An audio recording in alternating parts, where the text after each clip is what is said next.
Tapos, exhale ka, carbon dioxide. It goes out and it brings what should go out. Lahat ng hindi na kailangan ng katawan na lason, dala-dala paghinga. Binibigay din ng dugo, dala-dala paglabas, dinadala sa lungs, inilalabas ng carbon dioxide. Parang syudad. Kung isang po ako ay naglalakbay at nasa mga matataas na building, ay titingnan ko yung mga kalasada, yung mga dumadaan ng mga sasakyan, may hihinto sa isang building, mayroong kukuha ng basura, may magde-deliver ng mga tubig, may magdadala ng supply sa ospital, may kukuha naman ng mga kalat ng isang lugar.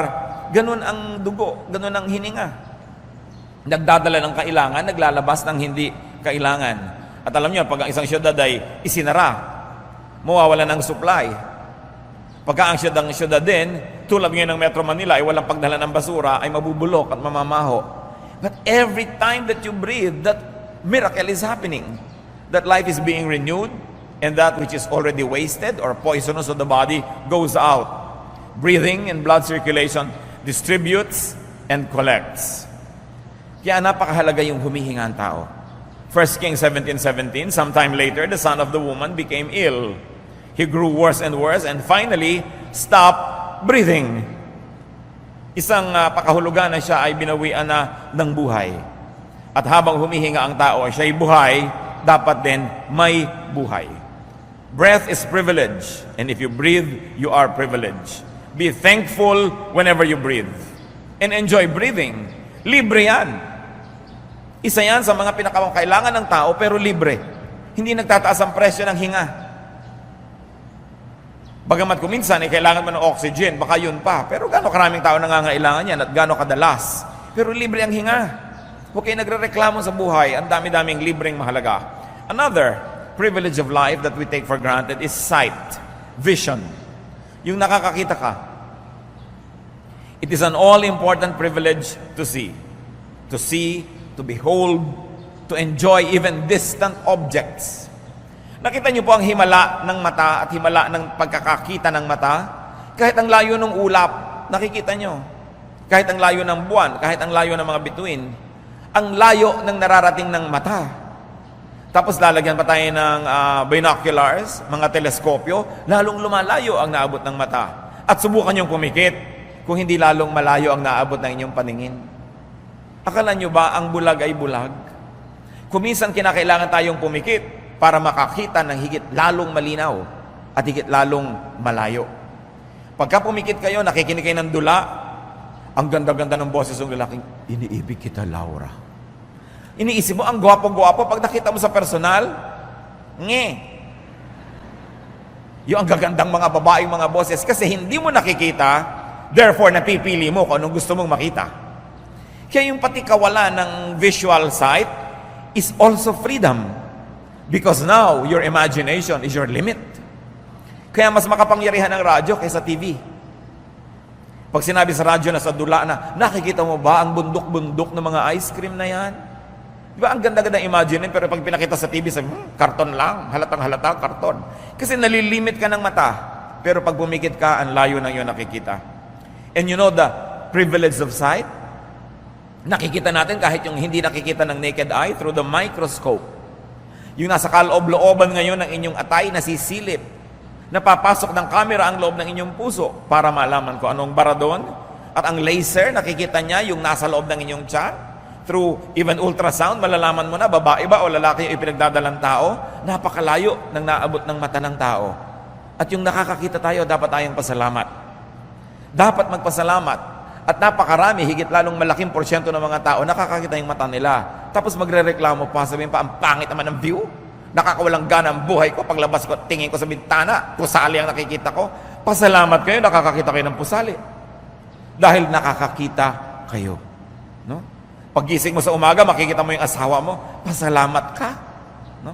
Kahit kung minsan hindi ka nais-nais ang nakita mo, mabuti ka, nakakakita ka pa, at may asawa ka. Matthew 13:15, but blessed are your eyes, because they see. Siyempre, spiritual ang ibig sabihin dito, pero maiintindihan mo ba yung spiritual value kung hindi mo na ma-appreciate yung physical value of seeing? Try not seeing. Ewan ko sa inyo kung merong susunod sa aking panukala, subukan nyo, mula pagkatapos ng ating service ngayon, pumikit kayo hanggang makalabas kayo dyan. Pumikit kayo hanggang makarating kayo sa bahay. kung makarating kayo. At nang malaman natin, salamat. Kung nakakakita ako, dapat ako magpasalamat sa Diyos. Sinong papalakpak sa Diyos dahil nakakakita siya? Salamat! Kahit hindi nyo laging gusto ang nakikita ninyo, yun lang nakakakita, ipinagpapasalamat yan. Luke 6:39, He also told them this parable. Can a blind man lead a blind man? Will they not both fall into a pit? So napakahirap yung hindi nakakakita. Lalo't ang mga munguna sa iyo, hindi rin nakakakita. Pero kung sakasakali na hindi ka nakakakita physically, ipagpasalamat mo kung merong sa iyong umaakay na nakakakita. At kung hindi ka nakakakita spiritually, magpasalamat ka kung may umaakay sa iyo na nakikita mo ang mga bagay na spiritual, na kung mag-isa ka lang, hindi mo naman makikita. Pero may umaakay sa iyo, minsan hindi mo maintindihan itong simpleng verse ng Bible, may nagpaliwanag, lumiwanag, pasalamat ka at may umaakay sa iyo. Kaya magpasalamat din tayo para sa mata ng iba. Kahit hindi natin mata, dahil nakikinabang din tayo sa kanilang mata. Vision, seeing, is privilege. If you can see, you are privileged and you should be thankful. Enjoy seeing and looking. Libre yan. Libreng tumingin sa ulap. No? Libreng tumingin sa sunrise and sunset. Libreng tumingin sa rainbow. Libreng tumingin sa magagandang mga dahon. Libreng tumingin kahit sa pinakamagagandang babaeng gumastos ng kutakot-takot para gumanda, pagtingin niyo sa kanya, libre. Napakaraming magagandang bagay na libre sa buhay. Hindi niyo laging kailangan ng pera para makakita ng kagandahan sa buhay. And another privilege of life is touch. Para mga basic lesson ito sa senses. Bakit po natin pinag-uusapan ito? Kasi common. But because of their commonness, we ignore them. The blessing of texture, the blessing of being able to touch shape and even temperature. Because to touch is to connect. To touch is to feel and to be felt. Luke 6:19, and the people all tried to touch him, meaning the Lord Jesus, because power was coming from him and healing them all. Hinihipo nila ang Panginoon sapagkat nararamdaman nila na may kapangyarihan na nagmumula sa kanyang lumilipat sa kanila pagka nahipo nila at sila ay may pananalig. The ability to touch and being touched is a great privilege. Paminsan-minsan nagagalit ka because there are people na who are touching you that you don't want to touch you, where you don't want to be touched probably. But that is rare. Most of the time, we should be thankful that we are being touched. Kasi pagka nagtatouch ang mga tao, there is energy that transfers. At kung nagmamahal sa iyo, yung humihipo sa iyo, may sakit ka, hinahaplos-haplos ka, daig niyan ang malalaki at mabibisang mga chemical na gamot kung ikaw ay hinihipo ng isang tao nagmamahal sa iyo. Sapagkat mayroong kapangyarihan ng pag-ibig. At ang pag-ibig na yun ay naililipat pagka hinihipo ka na nagmamahal sa iyo. Try not touching. Nakita niyo yung dramatic na mga pelikula na bibitayin ng isang ina o ama, tapos magdadatingan ng mga pamilya, tapos may salamin, hindi sila makapaghawakan ng kamay man lang. Kahit lang yung mga image lang sa salamin nila, they try to pretend to be touching because you want to reach out. Try not being able to touch. Or maybe you would like to say, try not being able to text. Kasi texting is touching. Kahit ang layo-layo, di ba? Yung kumain ka na ba? Natatouch ka naman. Kung gusto mo yung nagtatanong. Kung ayaw mo naman sa nagtatanong, naiinis ka dahil natouch ka ng ayaw mo mag-touch sa'yo. Natouch ka ng sa lugar na ayaw mong matouch ka. Try not being texted at all. Kapag mga 2 oras lang hindi nagbibip yung text, yung yung cellphone, tinitingnan. Tumutunog na nga kung may caller o may text, kahit hindi pa tumutunog, tinitingnan pa. That's how much we like to be touched. No? Kaya napakahalaga yung touch. Kaya ang i-describe yung mga useless religious idols sa Psalm 115 verse 7, they have hands but cannot feel. Yun daw ang kawalang kabuluhan ng mga Diyos-Diyosan. Whenever you can touch, be thankful. And whenever people try to touch you, you should be thankful that at least people like to touch you, though you may not like to be touched. Another source of power, another great source of happiness na libre sa tao. Lalo't meron kayo mahal sa buhay, hinahawak-hawakan yung kamay ninyo, kayo ay medyo hinihimas, tinatapik-tapik, isang malaking pagpapala ang ganyang bagay sa buhay. Once more, libre. And what about the privilege of taste? Yung tayo may panlasa. To enjoy, taste, to benefit from the signals and warnings of taste. Subukan yung may kakainin kayo, biglang, ay, panis, nalasahan yung panis. Di ba't di nyo lululunin? Kasi nalasahan nyo. Pero kung hindi nyo nalalasahan yun, makakakain na kayo ng lason, nalulun nyo na bago nyo nalaman. Kaya pagka meron kang natikman na sobrang alat, sobrang asim, sobrang tamis, pwede mo yan i-reject. We've got to thank God for the ability to determine, to enjoy, and to reject taste. Job 12:11. Does not the ear test words as the tongue tastes food? Tinitikman, inaalam. Mabutit may panlasa. Alam niyo po, lalo kung ako ay magsasalita sa public places at ako'y kailangan ko lagi na to wet my mouth, my tongue, my throat, inaabutan ako ng tubig. Nung minsan may nagabot sa akin, pag dapo sa bibig ko ng nilulun ko, hindi ko pa nilululon, kerosene. Mabutit hindi ko nilulun agad. No? Siguro kung may nagsindi ng posporo, pag hinga ko, bubuga ako ng apoy. Palakpakan siguro ang mga tao, himala. Pero gaas. Kaya binabantayan na ngayon kung sino nag-aabot sa akin ng tubig. Baka mamaya kung ano naman yun. Pero natitikman. At dahil natitikman mo, pwede mong ilulwa. Maraming bagay sa buhay in a spiritual way, natitikman dapat bago lulunin. Tinitingnan mo muna kung dapat at karapat-dapat. Anong ngayong blessing, mga kapatid? If you have taste as to enjoy food, as to have good appetite, subukan nyo na hindi na tumitikim o subukan yung walang lasa ang lahat ng bagay. Yung wala kayong panlasa, walang lasa ang pagkain, walang sarap, many people get depressed. Isa po yan sa aking mga observation na yung sobrang nagda-diet na de-depress. There is something about not eating well that depresses the spirit, that depresses the soul, the emotion. Kaya yung mga matatakaw, bihira ma-depress yan. No? Dahil talagang masasaya sa kakakain. Mas madalas ma-depress yung mga nagda-diet, yung sobrang mga nagpapaganda, yun ang may mga kalungkutang hindi nila maipaliwanag, pagkain lang pala. Ecclesiastes 2:24, a man can do nothing better than to eat and drink. This too, I see, is from the hand of God. Si Solomon na napakatalino, ine-equate niya yung sarap ng pagkain at sarap kumain bilang pagpapala ng Diyos. Nehemiah 8:10, Nehemiah said, "Go and enjoy choice food and sweet drinks, and send some to those who have nothing prepared. This day is sacred to our Lord." Isa po yung pista. Maraming pista sa Biblia. Gusto ng Diyos, ipinagpipista siya eh. Pero sino ba naman nagkakainan sa piyesta? Hindi naman yung Diyos, yung mga tao. Pero ang gusto ng Diyos, pag naghanda ka na masarap, magpadala ka doon sa hindi nakakayang maghanda ng masarap na pagkain. Yun ang tunay na pista. Subukan natin na wala tayong gana. Try fasting.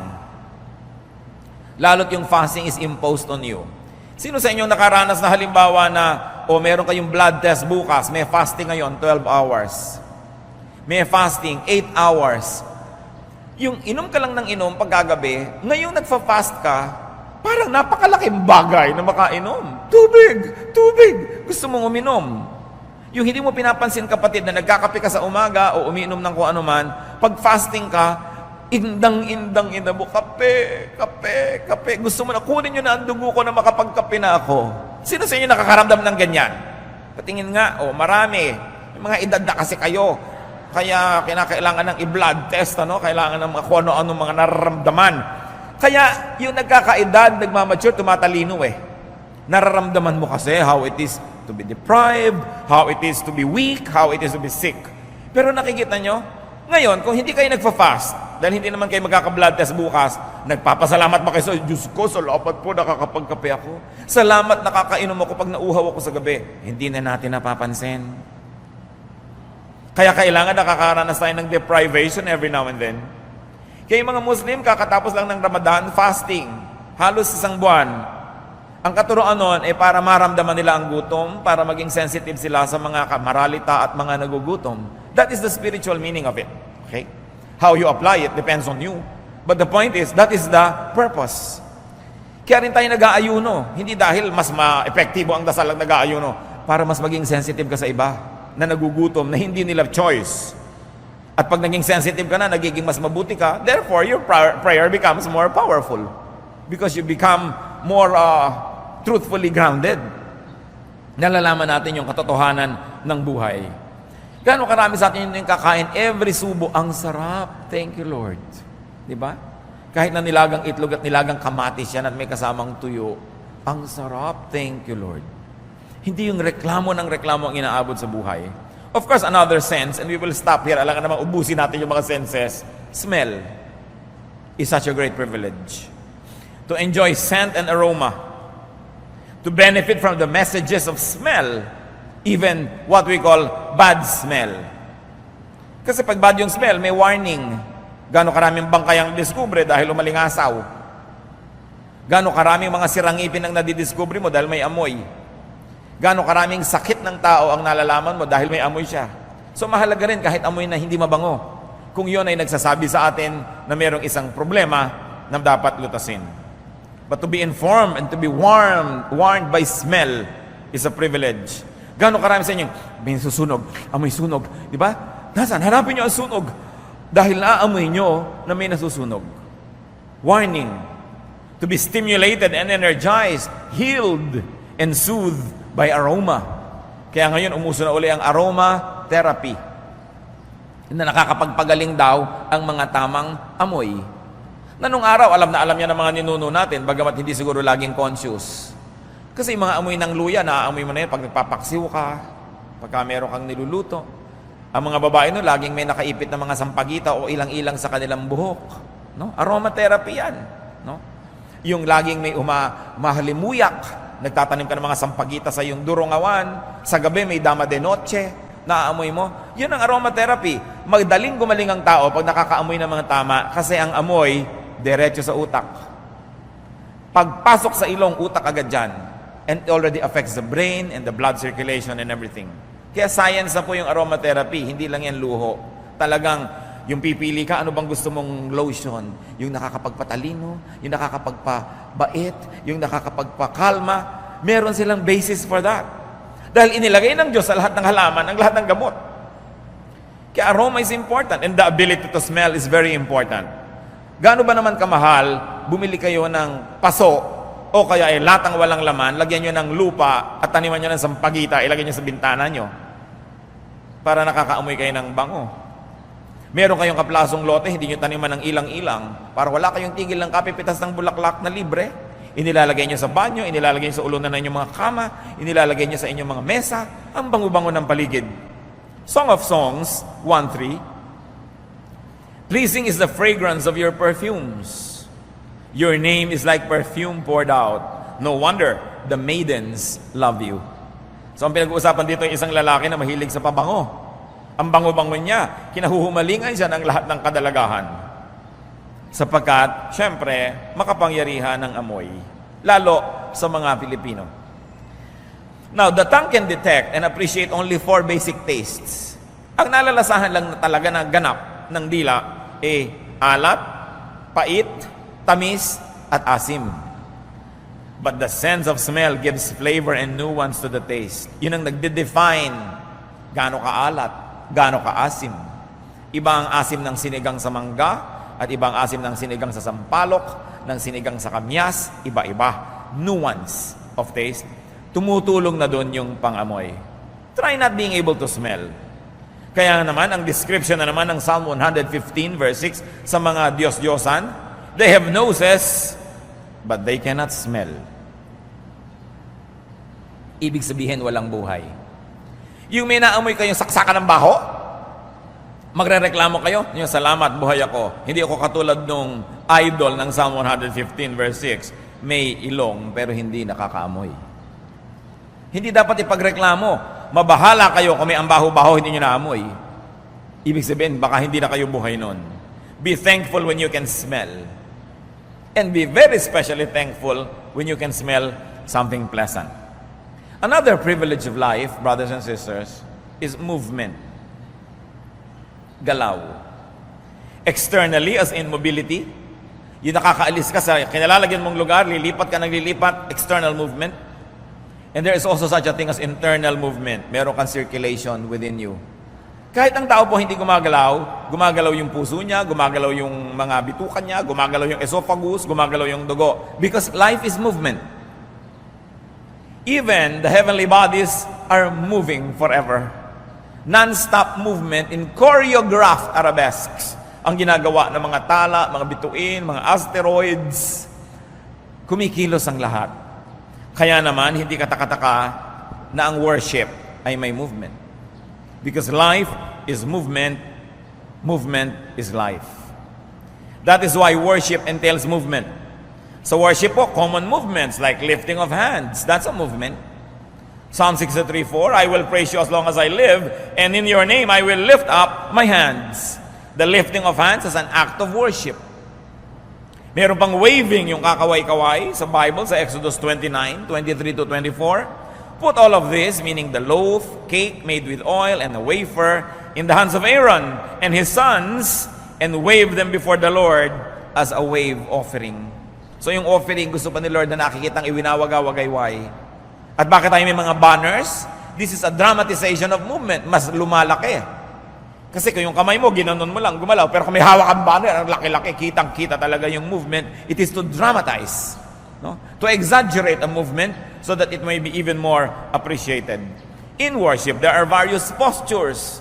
May nagaganito na kamay, may nagtataas na kamay, may lumuluhod, may yumuyuko. All of that, as acts of worship, are sacred movements. That's why the ultimate movement of worship is dance. Psalm 149 verse 3, let them praise His name with dancing and make music to Him with tambourine and harp. So, dance is to movement as music is to sound. Yung sound lang yun. Walang arrangement, walang ayos, may sound, maganda. Pero inayos mo, nagiging music. May harmony, may balance, may symmetry. Yung movement, maganda. Pero inayos mo, naging dance. May kahulugan ng mga movements. May symbolism. A very high form of art. And definitely a very spiritual way to worship God, who is God of movement. 2 Samuel 6:14, David danced before the Lord with all his might. Ang lahat ay binigay na niya todo sa pagsayaw sa Panginoon. At ang asawa niyang high class na bakyaan, na baduyan sa ginawa niya, nilait-lait niya ang pagsayaw ni David. At sinabi sa Bible, naging baog ang babaeng ito. She became barren and childless all her life. And that was said right after she berated the dancing of David before the Lord. So huwag kayong nanglalait ng mga worshipful movement ng kapwa. No? Huwag nating mamaliitin o pagtatawanan. Kung gano'n na expression niya ng pag-worship, hayaan siya. Kung ayaw niyo, di huwag niyong gawin. Pero huwag niyong pigilin ng iba kung gano'n ang kanilang nadarama. It's a very high form of movement. And an even higher form of movement is imagination. The movement of thought. Mental creativity is movement. Hindi lang po yung body ang gumagalaw, mas malayo ang nagagalaw at napupuntahan ng isang malikot na diwa. Isang isip na aktibo. 1 Chronicles 28:12, He gave him the plans of all that the Spirit had put in his mind for the courts of the temple of the Lord. So gagawa ng templo, kailangan ng architectural plans. Sino ang nagbigay? Ang Spirit ng Panginoon has put in his mind the plans that God wanted for the courts. So look at the Spirit as an active agent in creativity. Why do we include the mind in movement? Because the mind can move and go to places. Gusto niyong makarating sa tawi-tawi ngayon din, pumikit lang kayo at imagine ninyo at nando na kayo. The mind can transcend time and place and other limitations. Meron akong gustong-gustong artwork na binili ko nung nakita ko sa isang exhibit. Isang babaeng bata na nasa slum area. Nasa bubong siya ng kanilang barong-barong. At yung gawa ng artist ay from the top na ipinapakita yung bata at yung mga bubong ng mga barong-barong na miserable. At nakaasta ang bata nito na para siyang lilipad. In other words, sa kanyang isip, sa kanyang diwa, lalampasan niya ang kahirapan na nagpipiit sa kanyang katawan. Napakaganda ng symbolism. Because the mind can dream. The mind can even daydream. Therefore, the mind can escape. Kahit ka pa nakakulong, nakakadena, nakagapos, kung iniisip mo na humihitit-hitit ka sa ng buko sa isang napakagandang dalampasigan, magaganap yon sa iyong kalooban.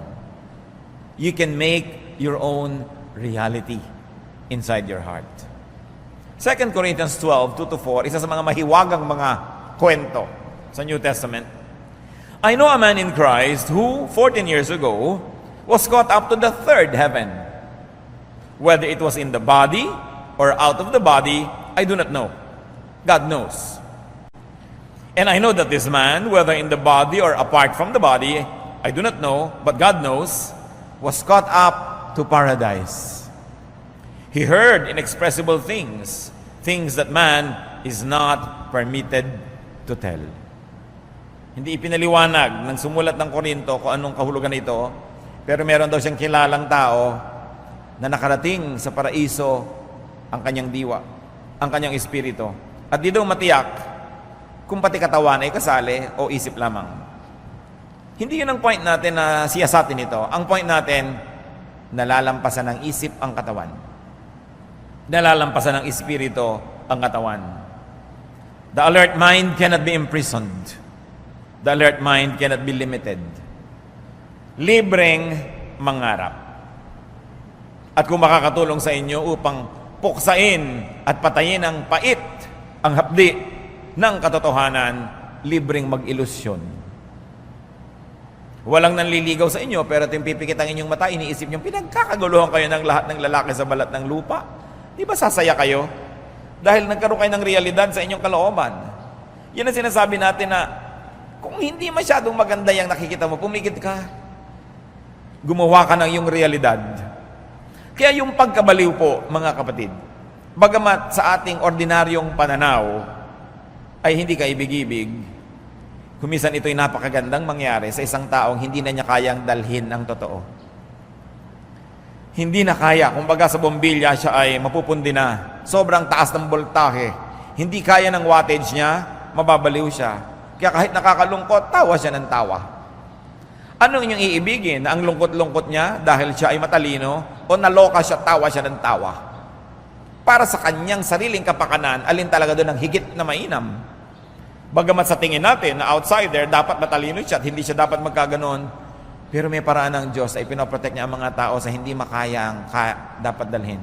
Kaya nagkakaroon ng mga amnesia. Nagkakaroon ng mga temporary madness ang mga tao pag hindi makaya ang dala. Isa pong napakalaking pribilehiyo na maaari ring takasan kahit man lang panandalian ang isang mahapdi, makirot at masakit na katotohanan, and you retreat into your innermost sanctum, your mind, your soul, where you can make your reality. Hindi maganda na araw-araw mabuhay ka sa ilusyon, but daydreaming helps a lot of people cope with reality. Hindi lang nga, dapat na yun na lang laging gawin mo sa buhay at wala ka nang gawin na practical na bagay para matupad ang gusto mong matupad sa buhay. Pero isa yan sa mga pribilehiyo ng buhay. Kahit ikaw ang pinakamahirap na tao sa balat ng lupa, sumandal ka lang sa isang pader at umupo ka sa isang balde, pumikit ka at imaginein mo na ang yaman-yaman mo, ang ganda-ganda mo, nangyayari yon. You know how reality can happen if we allow it to happen inside our minds? Subukan nyo to. May mahal kayo sa buhay, malayo siya. Imagine niyo na siya nakikipag-ulayaw sa isang taong selos na selos kayo.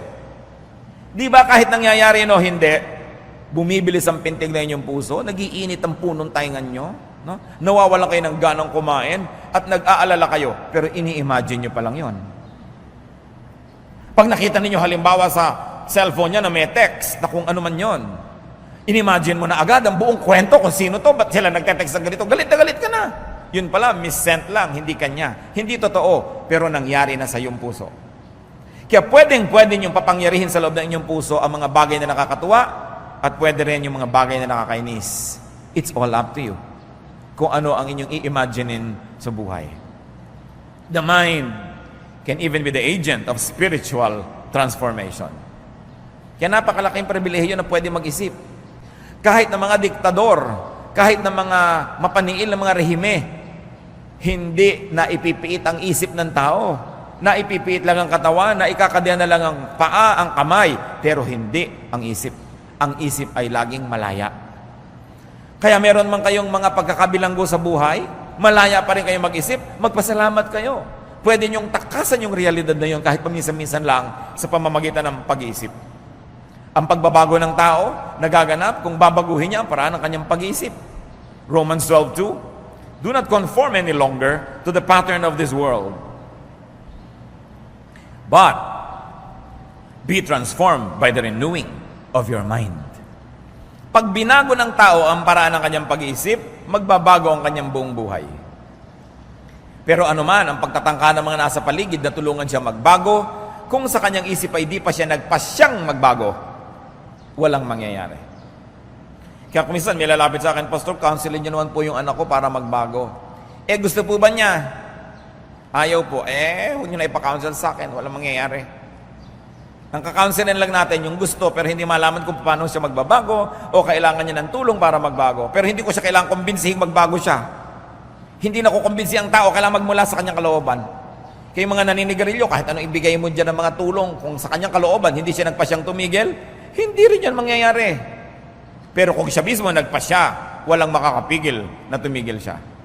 Yan ang ibinigay sa atin ng Diyos, mga kapatid, na tayo ang nakapangyayari sa ating kalooban. Tulad ng pinitas ni Eva ang prutas, kinain niya, kumagat din si Adan, kinain din, kalooban nila eh. Kaya ang pinakamalaking challenge sa atin, yung ilagay natin sa tama ang ating kalooban. Pag naiinis tayo, anong ginagawa natin? Mas iniinis pa ba natin ang sarili natin o binabaliktad natin para mawala ang inis natin? Nagagalit ka na, maghahanap ka pa ng lalong ikakagalit. Hindi lalo ka nagkagalit-galit. Anong gusto mo, magalit o gusto mo bang humupang yung loob? The mind has the freedom to do this. And it's a privilege because no person, and God, even God, does not interfere with the way you think. Kaya po sabi ng Diyos ko, baguhin niyo po ang pag-iisip ng ganong kapwa. Hindi ginagawa yun ng Diyos, sayang yung panalangin. Kasi ibinigay ng Diyos ang kalooban sa tao. Ang tao ang namimili kung anong kanyang iisipin. Pwede lang ang Diyos at pwede tayong tumulong para yung tao mahimasmasan, makakita ng katwiran, pero hindi binabago ng Diyos ang utak ng tao. Alam niyo kung bakit? Kasi kung binabago niya, edi kasalanan niya lahat ang hindi nagbago. Dahil ba't di niya binago? Hindi niya binabago ang tao. Ang tao ang magpapasyang magbabago. So it's a privilege that our minds can move. It's a privilege that we should always appreciate. Isa pa pong problema ng buhay is humor and laughter. Yung may sense of humor ka, galing na privilege yan. Kung ang napangasawa ninyo ay mahirap pa sa daga, pero may sense of humor, ang totoo mayaman kayo nun. Yung napapatawa kayo, kahit pinag-aagawan niyo ang ulo ng sapsap, napapatawa kayo, feel rich because you are. Laughter celebrates happiness. Laughter can balance sadness, and laughter can anesthetize from pain. At ito po ay sinusuportahan na ng maraming mga pag-aaral na scientifico na yung pagtawa, yung sense of humor, nakakapagpagaling ng sakit. Kaya kung may dalawang may sakit, halimbawa pareho kayong nabarog yung ulo nyo, na parehong may bumaong asarol hanggang kaloob-looban ng utak nyo, dalawa kayo. Yung isa, palatawa, palabiro, at yung isa sobrang seryoso, mas mabilis gagaling yung palatawa. Pinatunayan ito ng maraming mga pagsubok nila sa maraming mga clinical tests. Bagamat sa science, hindi nyo ginagamit yung word na pinatunayan because science is dynamic. Sasabihin nyo lang, well, it is supported by evidence so far na ganun talaga ang nangyayari. But the point is, kung merong dalawang tao, yung isa may humor, mas magsusurvive yung may humor. Kaya sabi nila, laughter is the best medicine.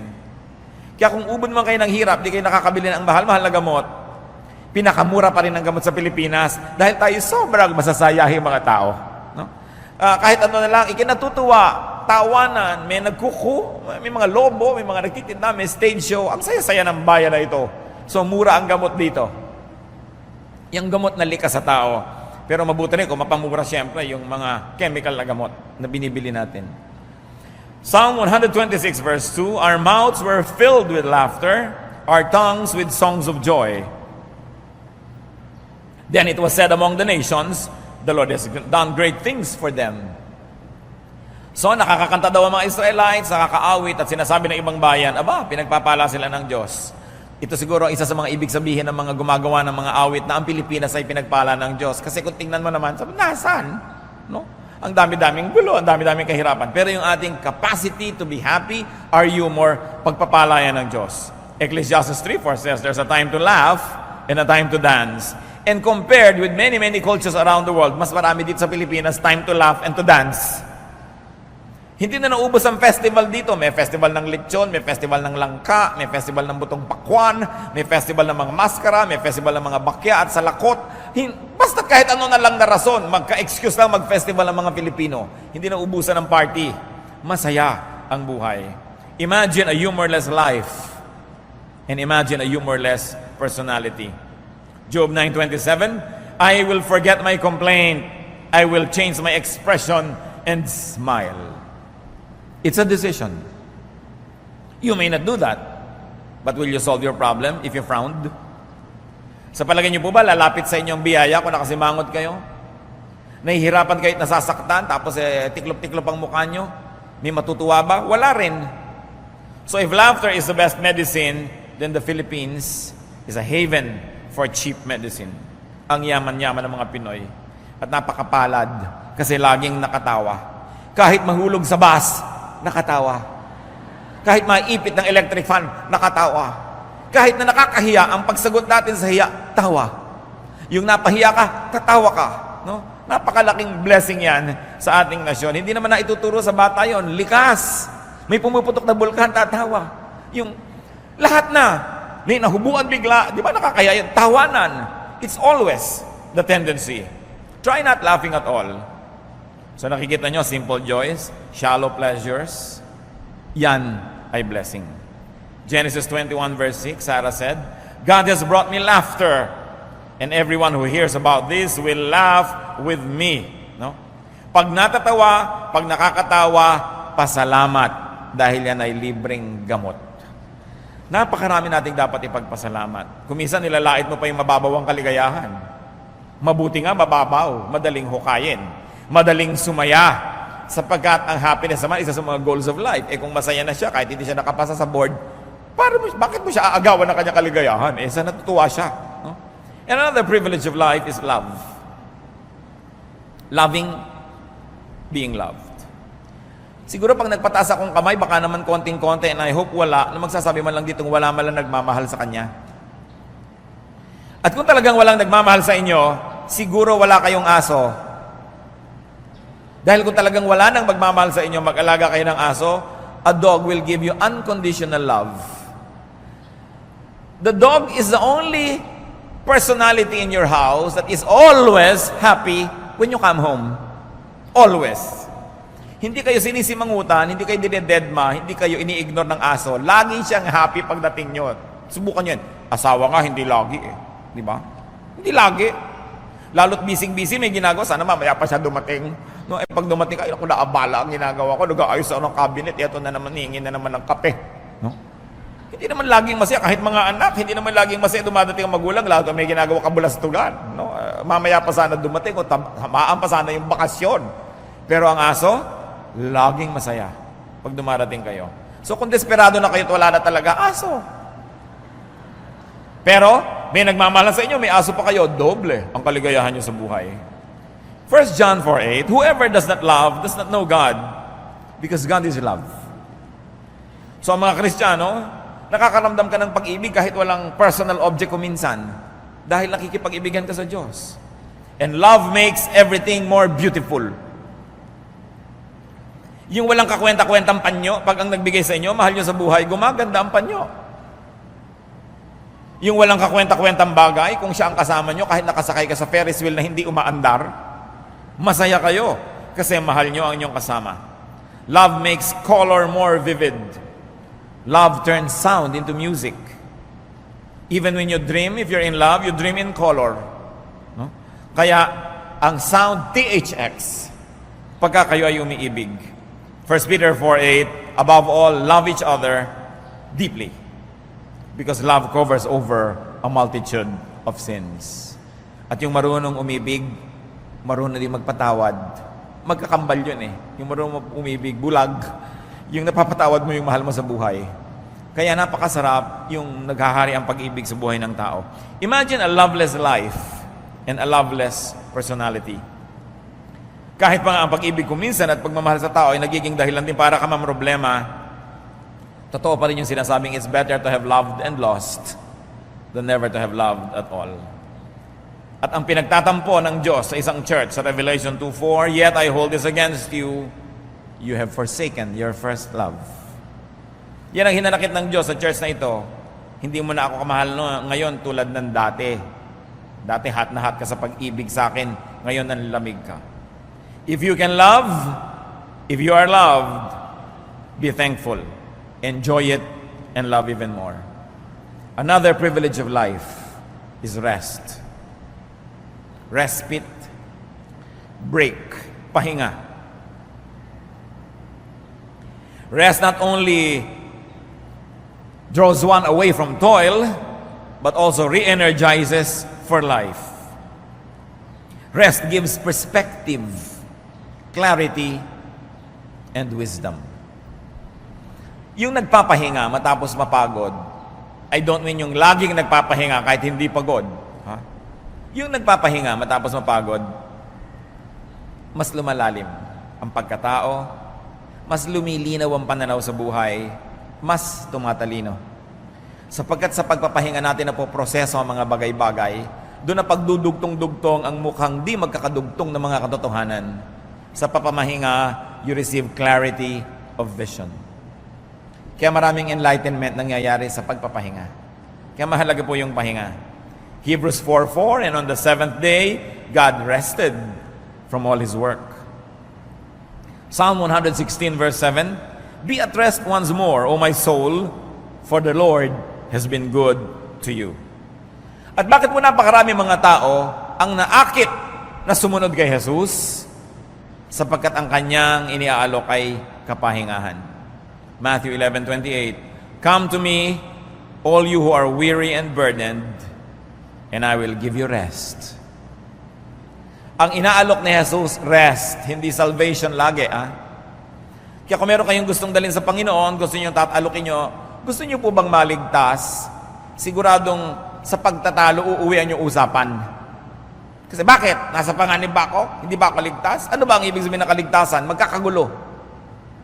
Ang dapat yung inialok ni Jesus, gusto nyo ba ng kapahingahan?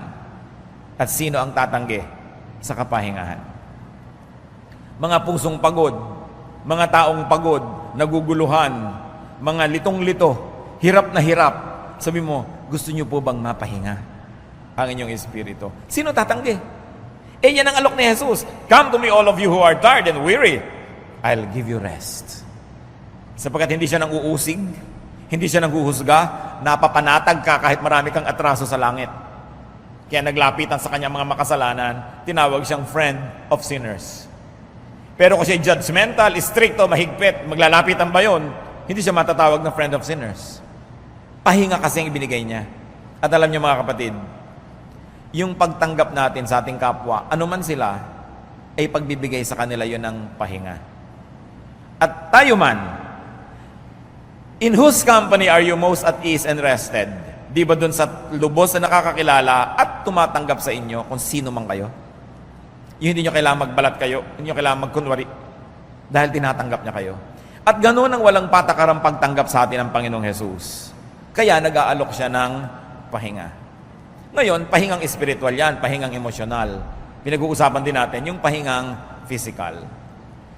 Kahit gaano kayo kahirap, nagpapahinga ang tao. Nagkakaiba-iba lang kung sa humihiga, sa sumasandal, anong nadidinig mo habang nagpapahinga ka, pero nagpapahinga ang lahat. Sa katunayan, yung masirap sa buhay, mas masarap ang pahinga. Talagang halos ugain mo na, hindi pa magising. Dahil ang lalim-lalim ng pahinga.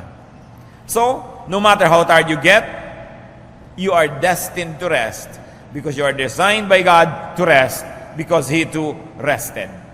So, kung nakakapagpahinga kayo, kahit ang inuupuan yung silya ay hindi maganda, kahit ang kama nyo ay hindi first class, pasalamat sa Diyos.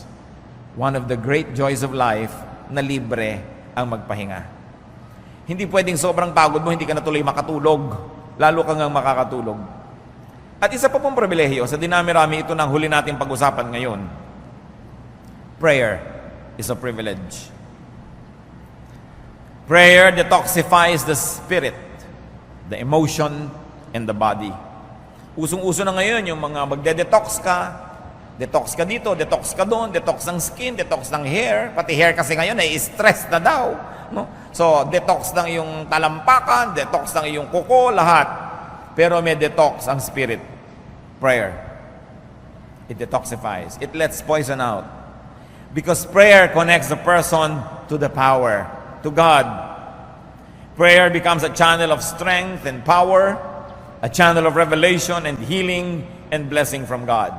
And also, prayer enables a person to transcend his or her circumstance. 1 Thessalonians 5:17-18, pray continually, give thanks in all circumstances, for this is God's will for you in Christ Jesus. And what's important? Everyone can pray.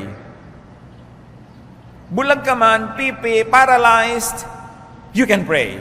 Everyone can pray anytime and anywhere. And everyone can pray for anything. Philippians 4:6, do not be anxious about anything, but in everything by prayer and petition, with thanksgiving, present your requests to God. Yan ang sinasabi ng Philippians 4:6. And what's important is that God hears and answers prayer. Prayer man ang mga righteous people, prayer man ang mga hindi niya anak, dinidinig pa rin ng Diyos. Matthew 5:45, He causes His sun to rise on the evil and the good, and He sends rain on the righteous and the unrighteous. Nakakapanalangin din. Maging yung mga malayo sa Diyos, lalo't iniibig nila na lumapit. Prayer is a speech. It's a great privilege because you can talk to God.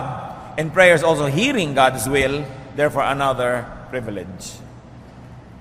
Pag pinagsama-sama natin ang pinag-usapan natin ngayon, the conclusion is inevitable. Life is a privilege. And everybody can be privileged. Bakit po natin pinag-usapan yung privilege of breath, sight, touch, taste, smell, movement, imagination, humor, love, rest, and prayer? Because everybody can have it. Yan ang hindi kailangan na mayroong racial discrimination. Hindi kailangan at issue ang gender. Hindi pinag-uusapan kung mayaman o mahirap ka. Hindi pinag-uusapan kung ano kalagayan mo sa buhay. You can have it. At kung paminsan-minsan, mayroong mangilan-ngilan na may mga isa o dalawa sa mga pinag-usapan natin pribilehiyo, wala sa kanilang buhay, halimbawa hindi sila nakakakita, pero nakakarinig. Halimbawa hindi nakakarinig, pero nakakaamoy. Halimbawa, meron silang paralysis, hindi masyado nakakagalaw, pero nakakagalaw ang isip, at nakakaamoy, at nakakapagsalita. Hindi naman nangyayaring lahat ito'y wala sa isang tao. Bihirang-bihira. Kadalasan, lahat ng ito ay nasa isang tao. So, ba't natin pinag-uusapan ito, mga kapatid? We should learn to be contented and happy. Philippians 4:11-12. I have learned to be content, whatever the circumstances. I know what it is to be in need, and I know what it is to have plenty. I have learned the secret of being content in any and every situation, whether well-fed or hungry, whether living in plenty or in want. Natutunan na daw niya na ipagpasalamat ang anumang kalagayan. So count your blessings, count your privileges, brothers and sisters. At higit pa sa pinag-usapan natin ngayon, marami pang ibang pribilehiyo na dumarating sa ating buhay na hindi natin kayang bilangin. Ang pinag-usapan lang natin yung basic na lahat ng tao under normal circumstances ay meron. Meron mang isang nawala o dalawa, may natitirang iba, and that is able to compensate for what is not there. 2 Peter 1:3, His divine power has given us everything we need for life and godliness. So kung kayo man kuminsan ay nabibigo, nalulungkot, do not wallow in self-pity. Do not wallow in envy of others. Do not wallow in complaints and sadness. Huwag kayong mahabag sa sarili. Huwag kayong mainggit. Huwag kayong reklamo ng reklamo. At huwag kayong magluksa. Focus on your privileges. Dwell on your privileges and enjoy them. Napakaraming libre sa buhay. Hindi kailangan lagi ng pera. Sasabihin niyo ba, kada kilos ngayon kailangan ng pera. Hindi totoo. Pag tumitingin ka ba sa buwan, kailangan mo ng pera? Diba? Pag lumalanghap ka ba ng hangin, kailangan mo ng pera? Pagka ba naliligo ka sa ulan, kailangan mo ng pera. Hindi yun totoo. Isang sobrang careless generalization, yung pag-equate sa pera sa happiness. Napakaraming bagay na may pera ka man na hindi mo mabibili sapagkat binigay ng Diyos ng libre. Ecclesiastes 11:8, however many years a man may live, let him enjoy them all. All the years. Therefore, love life. Huwag niyo ireklamo ang buhay, huwag niyo problemahin. Love life. Love your breath. Love your sight. Love your vision. Love your ability to move. Ecclesiastes 9:9, enjoy life with your wife, if you have one, whom you love all the days of this life that God has given you. Live life. Yung buhay, ipinamumuhay yan. Hindi nilalagay sa aparador, sa estante, sa freezer. Kailangan patuloy yan na aktibo. Ecclesiastes 6:6, even if he lives 1,000 years twice over, but fails to enjoy his prosperity, it is nothing. Kailangan ang buhay ipinapamuhay. Nagluluksa tayo mga kapatid, yes. Pero may hangganan ng pagluluksa. Kaya kahit sa ating mga kaugalian, 1 taon lang yan at most, kaya may laglag luksa. May babang luksa. Hindi ka pwede magluksa forever. Kung meron kayong minamahal sa buhay, na binawian ng buhay, ipagluksa ninyo kung kailangan, but you must go on with life. Hindi pwedeng patayin nyo na rin na inyong sarili dahil meron kayong mahal na namatay. Sapagkat marami pang nag-iintay na inyong pagmamahal at marami pang magmamahal sa inyo kung muling bubuksan ang puso. Mahawi man ang ulap. Mangyayari ang mga bagay na yan. Yung mga hanggang sa dulo ng walang hanggan. Pag sumukabilang buhay na lang uli kayo, makipag-fellowship sa sumukabilang buhay na. Pero nandito pa kayo, ibig sabihin, gusto ng Diyos mabuhay pa kayo dito. Hindi ko minamaliit ang lungkot natin kung minsan na meron tayong mga mahal sa buhay na umuuna na. Pero ipagluksa ng may hangganan. Sapagkat ang buhay ay dapat ipamuhay. Life must be lived because it is a gift of God. It must never be spent in mourning forever. Meron tayong Diyos at dapat nating maalala yon. Pwede tayong mabuhay kahit may kulang. Tulad ng binanggit natin, hindi naman lahat kasi nakakakita, meron hindi sighted, bulag. Pero tuloy ang buhay. May mga pulubi nga, pag binigyan mo pa ng pera, tinitignan pa kung malaki o maliit. Nalalaman pa. Ano? At ang tatalas ng tainga, yung hindi nakikita ng mata nila, nakocompensate ng pandinig. Ang tatalas sa mga pakiramdam. Iyabag mo lang, kilala niya kung sino dumarating. May compensation yan. Hindi ka man nakakarinig, meron ka namang mata. Hindi ka man nakakapagsalita at ikaw ay pipe, nakakapagsulat ka naman, nakakakilos ka, you can communicate.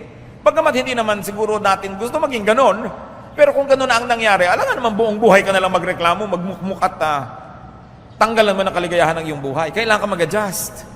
Because life must be lived. Learn from the starfish. Alam niya na pag-aaralan natin sa grade 4 biography, kung hindi kayo absent noon. At saka sa second year high school biology na naman. Ano yon? Yung starfish, di ba 5 ang kamay niyan? Para siyang parol. Subukan mong hawakan yung isa, o kaya kulungin mo siya, o kinagat ng kung sino yung isa. Ang gagawin niya, tatanggalin niya yung kamay na yon at lalangoy na siya palayo. 4 na lang ang kanyang kamay, kesa naman malulon siya ng buo. Mamaya, may tutubo na naman siya isang kamay. At kung wala man tumubo, di ba masarap mabuhay na 4 ang kamay, kesa nalulong ka buo? So kung tayo may nagiging starfish, live and learn from the starfish. Kahit kulang, pwedeng mabuhay ang tao. Bihira naman tao yung kompleto Halos lahat may kulang. Nagmumukha lang silang kompleto kasi tinitingnan natin sa kanila yung wala tayo. Nagmumukha tayong kulang kasi yung wala sa atin, ang lagi na lang nating iginuungot-ungot, hindi natin tinitingnan kung ano yung mayroon tayo. The starfish lets one arm go in order to avoid a permanent entrapment. We can also do that. Do not be entrapped. Do not be imprisoned. Do not be held a prisoner because you want to keep all of your arms. Sometimes you have to let go so you can be free. Swim away from harm and from sorrow and get on with life. Learn from the three-legged goat. Noon pong kami mga bata, sa tapat ng bahay namin, ay may lagi mga dumadaan na isang pangkat ng mga kambing. Dinadala ng may-ari sa bandaron para pakainin, kung ano man ang ginagawa nila, hindi ko na alam. Araw-araw dumadaan yon. At nanganak ang kambing na ito. Alam niyo, isang anak niya, 3 lang ang paa. Awang-awa ang lahat, bakit 3 lang ang paa ng kambing na ito? Pero this kambing never made a big deal out of it. Kasama siya lagi. At pinakamabilis pa siyang tumakbo. Katakataka. At lumusog siya ng lumusog. At ngayon, sumakabilang buhay na silang lahat. Dahil ang tagal na nun eh. Siguro, naging ano sila, ano bang ginagawa sa kambing? Naging kaldereta.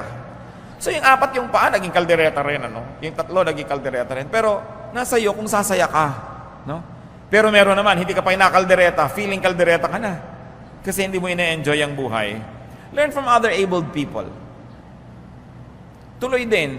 Alam nyo, mga galawgaw na mga tao, mga kilala ko, kung saan-saan nagpupunta, mga bulag. Kung saan-saan nakararating, nandito ka rin. Paano ka nakarating dito? Sabi ba lang, kayo lang makakarating dito? Kung saan-saan nagpupunta. Meron ako nakilala nung araw when I was in college, na isang European person na bulag.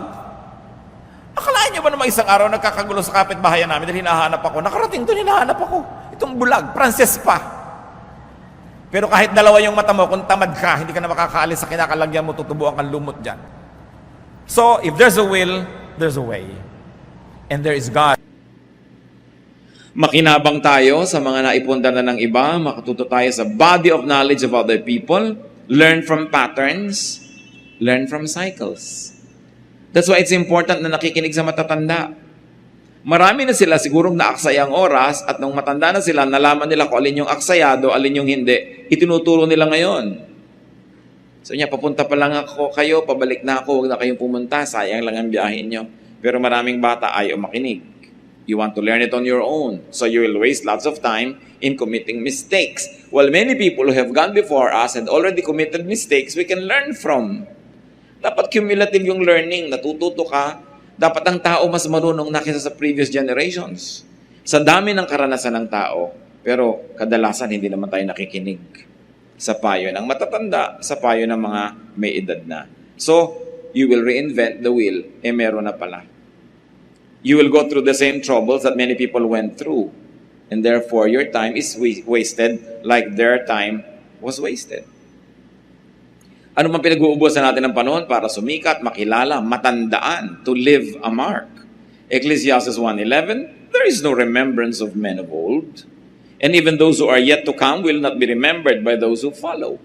Talaga, sandaling-sandali lang naman talaga tayong natatandaan. Ano ang halaga sa inyo ng photo album ng lola nyo, for instance? Liba na lang yung mga ilan-ilan ang hilig-hilig sa family heritage and history. So yung mga family album mo, mahalaga lang sa'yo, scrapbook, pati mga balutan ng chiclet na ibinigay sa'yo nung nanliligaw sa'yo nung nakadikit pa doon. Mahalaga lang sa'yo, pero pag matanda ka na, nababali, wala rin. O let's say, kinamatayan mong mahalaga pa ba sa anak mo yun? Siguro konti, kasi nanay o tatay ka niya, pero sa apo mo, naku, tatapon na lang niya yun, anin niya yun. Liba na lang ikaw si Jose Rizal. O liba na lang you're somebody so famous na magkakaroon ng katuturan yun. Pero kahit naman yung mga nagiging sikat, nagiging baliwala din ang mga bagay-bagay na mahalaga sa kanila. At kahit sa buhay natin mga kapatid, may mga bagay na ang halaga, tas later on wala na. Yung mga collectors, they realize that. Some people spend half of their lives collecting things, then later on, pinoproblema nila, kanina kaya ako ito ipamana, wala na mainteresado. Kasi kung anong mahalaga sa iyo noon, hindi yung laging mahalaga. Don't waste your time to immortalize yourself. Wala yun. Kahit yung mga ating Cementerio del Norte, ang gaganda ng mga musilyo, ng mga pamilya, they think that they will be immortalized and remembered forever. Ngayon, tinitirhan na ng buhay yung mga libingan nila. So, yung mga iba, kinukuha na yung mga patay nila, nililipat sa iba dahil wala, nakakatakot na yung lugar na yan, hindi na siya in. Ganon din naman yung mga sphinxes at mga pyramids ng Egypt, that they thought they'd be there forever. Ang dami nila inilagay na wealth. Nung bumagsak ang imperyo nila, lagi tuloy hinuhukay yung mga libigan para makuha yung wealth. No, but this is forever. Pagka iniisip natin yung buhay natin, sayangin natin para lang magkamonumento ka, sumikat ka, maalala ka. Sayang kasi baliwala rin. At ito yung mga pinag-uusapan ni Solomon. Yung mga meaningless things. Para yung buhay natin, maitalaga natin kung ano yung meaningful. Para kung tayo babawian na ng buhay, wala tayong pagsisihan na nasayang ang ating panahon. Ecclesiastes 1:12-14. I, the teacher, was king over Israel in Jerusalem. I devoted myself to study and to explore by wisdom all that is done under heaven. What a heavy burden God has laid on men. I have seen all things that are done under the sun. All of them are meaningless, a chasing after the wind. Sabi niya, ako, king, lahat ng gusto kong gawin, nagawa ko, na-afford ko, lahat ng gusto kong project, lahat ng gusto kong pag-aralan, napag-aralan ko, ang gusto kong i-research, na-research ko, ang dami kong ginawa. Sinuri ko lahat yung mga bagay na yan. You know why Solomon could do that? Because his reign was very peaceful. He inherited a very powerful, united, and peaceful kingdom. Yung ipinundar ng tatay niya na si David, whose life was spent mostly in war, magulo, siya ang nakinabang. Tahimik na tahimik ang buhay niya, marami siyang pwedeng pag-aralan. At hiningi niya sa Diyos, bigyan siya ng wisdom, binigyan siya. Ang yaman-yaman niya, ang mga tao nagpupunta sa kanya para makinig sa kanyang katuruan. Pag may nababalitaan siyang marunong, ipinasusundo niya, ano ba yung runong mo? Ikwento mo sa akin. Dami-dami niyang alam. Pero sabi niya, alam niyo, ang nalaman ko lang, wala naman talagang dapat malaman. Wala naman talagang ganung kahalaga para pag-ubusan mo ng panahon na alamin. Wisdom could not help much in understanding life. That understanding life is like controlling the wind. It is impossible. At ito yung buong konteksto ng meaningless at chasing after the wind. Ang hangin daw ba ay nahahabol? At kung sakali mong abutan, kaya mo ba itong ikulong sa iyong mga bisig? Kaya mo bang yakapin? Kaya mo bang ilagay sa kahon? Kaya mo bang ilagay sa bulsa ang hangin? Kaya mong talian? Hindi. Sabi niya, yun ang paghahanap ng kahulugan ng buhay. Parang paghahanap at paghabol at pagkulong sa hangin. It is meaningless. Hindi ibig sabihin walang halaga, kundi walang katuturang gawin yan. Na sobra mong isipin ang lahat, sobra mong pakalimi-limiin, sobra mong bigyan ng logic, i-philosophize ang buhay, hindi mo kayang gawin yon. Walang nakakaunawa niyan. Sabi, tinangka ko yan, I had all the time, I had all the money, I had all the power. Ang sabi ko lang sa iyo, meaningless. Bakit daw? Ecclesiastes 1:15, what is twisted cannot be straightened. What is lacking cannot be counted. Kahit pagano kakarunong, sabi ganun, yung liko, hindi mo maituwid-tuwid. Ganyan, ang dami-dami mga doktor, marunong sila na masamang manigarilyo, pero naninigarilyo. Pero marunong, di ba? Maraming mga, alam nila yung theory, pero hindi naman nila magsunod-sunod. Alam nila.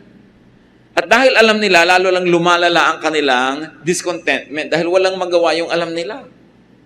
Halimbawa, ikaw'y doktor, alam na alam mo ang mga problema ng katawan ng tao, pero hindi mo pa rin maggamot. Sarili mong nanay, sarili mong anak, sarili mo rin.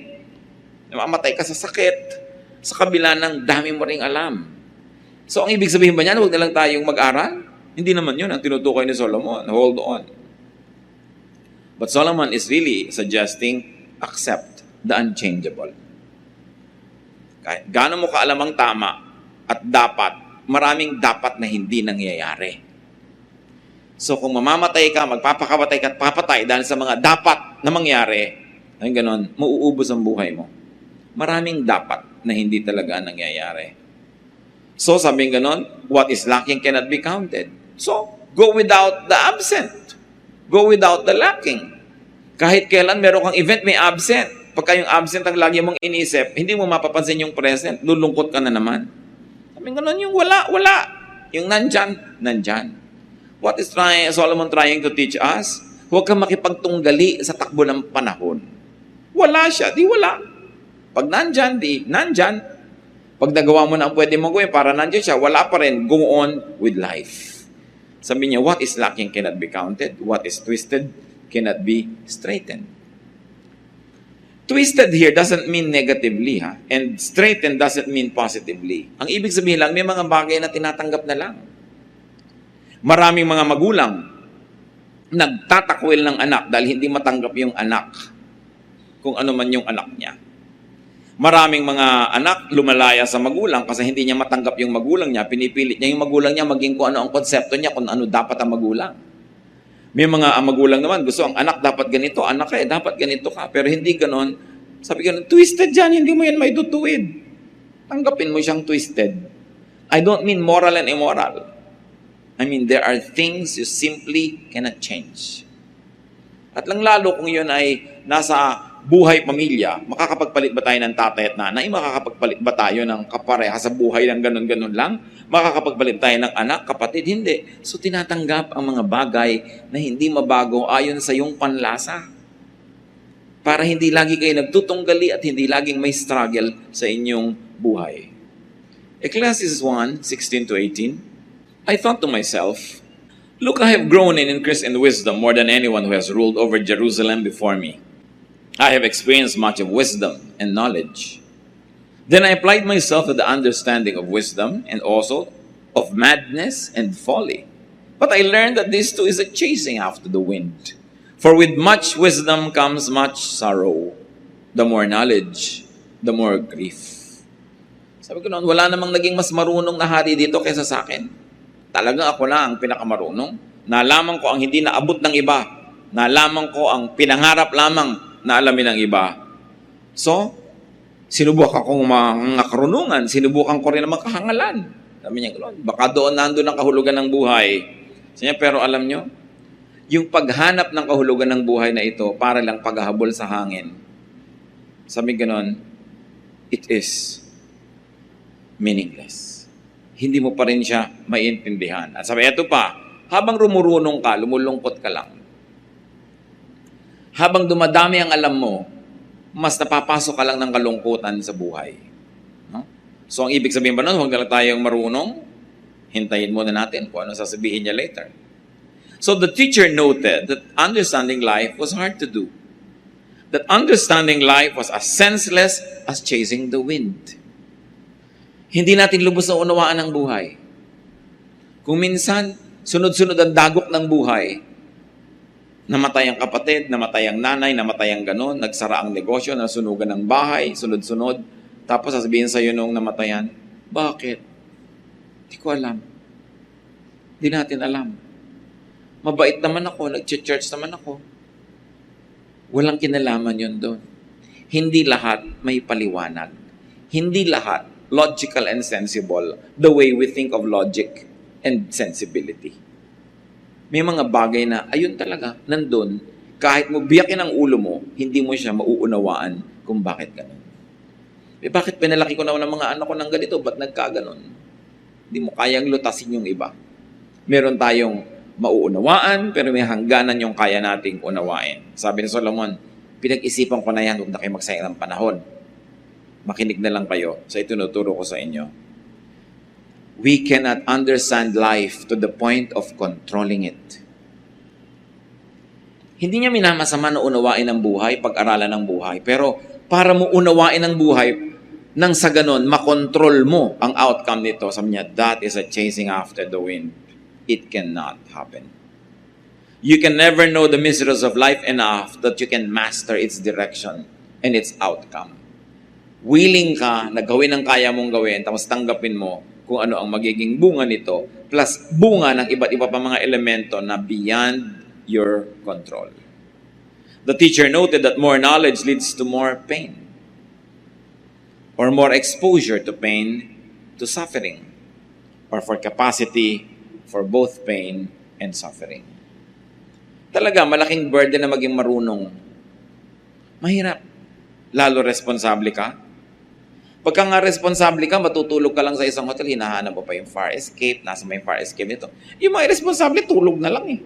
Bukas, pareho din naman kayo nagising, ikaw pa itong nabawasan ng tulog. Yung mga sobrang responsable, nakasaksak pa ba ang plancha, babangon pa yan, bubunutin yan. Yung mga iba, they don't even care. Napakarami mga tao, ang sarap-sarap ng buhay dahil mangmang.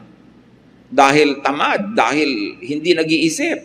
Yung iba, inaalala, paano kaya ang enrollment ng anak ko next year? Hindi na mapagkatulog. Yung iba naman, bukas na enrollment, ngayon pa lang talaga naghahanap, ngayon pa gagawa ng paraan, at nagtatabaan pa nga.